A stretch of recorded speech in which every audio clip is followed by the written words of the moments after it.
Ok, alors dans ce cours, on va parler d'un outil très utilisé pour JavaScript. Il s'agit de la console des outils pour développeurs de Chrome.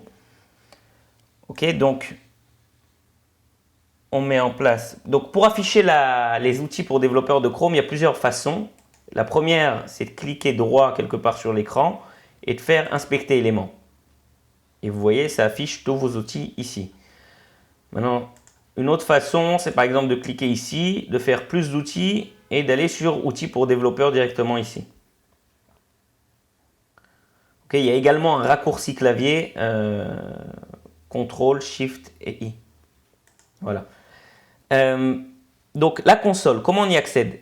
Vous voyez ici qu'il y a un onglet qui s'appelle console. Jusqu'à présent, on avait connu c'était quoi éléments dans le cours sur HTML et CSS. Maintenant, on va parler de la console pour JavaScript. Donc la console, qu'est-ce qu'elle nous permet? Donc déjà, juste un autre petit truc avant qu'on oublie. Il y a la console ici, il y a la mini-console ici. C'est-à-dire que la mini-console, elle permet en parallèle d'afficher par exemple les éléments et la console.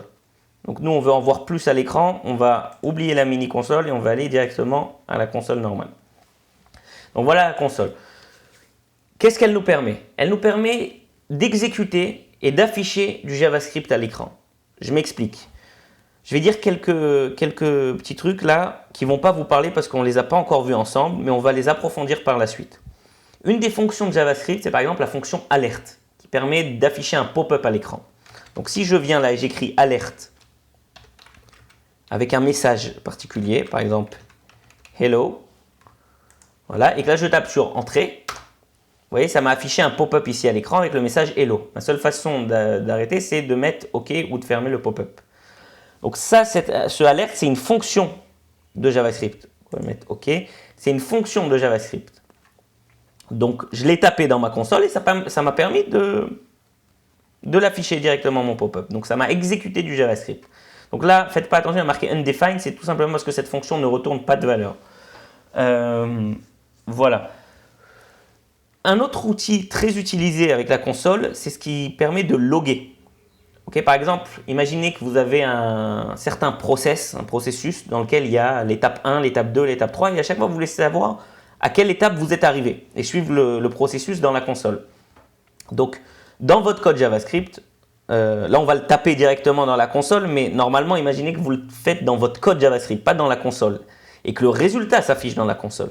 Maintenant, on va même taper le code JavaScript dans la console parce que c'est tout ce qu'on sait faire pour le moment.